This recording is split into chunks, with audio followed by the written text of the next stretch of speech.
Saudara, 4 pelaku pengoplos minyak kita di Kabupaten Boalemo ditangkap Polda Gorontalo. Pelaku mengoplos minyak kita menjadi minyak curah untuk mendapatkan keuntungan.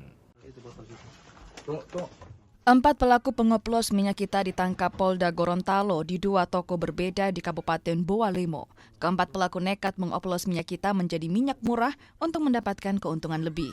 Kasus ini terbongkar setelah polisi melakukan sidak pasar usai ditemukan kelangkaan minyak kita. Hasilnya polisi menemukan pengoplosan minyak kita. Dari keterangan para pelaku, pengoplosan dilakukan sejak November 2024 lalu. Total ada 9 ton minyak kita yang dioplos dan dijual kembali dengan ukuran berbeda.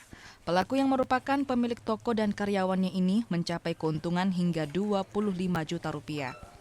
Repacking di sini adalah kemasan minyak kita, kemasan 1 liter yang memang dijual, ya.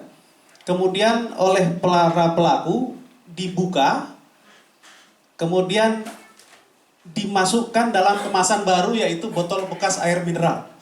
Baik itu kemasan 600 ml maupun kemasan 1500 ml, ya.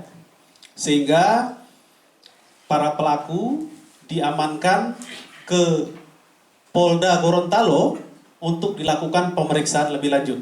Para pelaku telah melakukan usaha ini, ya, sejak bulan November tahun 2024. Ya. Jadi bisa dibayangkan dari bulan November 2024 sampai sekarang yang bersangkutan berhasil mengusahakan atau merepacking minyak kita yang sebenarnya ini adalah subsidi, kemudian dijual kembali sebanyak 9.000 liter lebih, ya. Selain menahan pelaku, polisi menyita kemasan minyak kita, ratusan botol air mineral berbagai ukuran, hingga ratusan galon hasil pengoplosan minyak kita. Para pelaku terancam pidana paling lama 5 tahun penjara dengan denda maksimal 5 miliar rupiah. Kris Kamisma, Kompas TV, Gorontalo.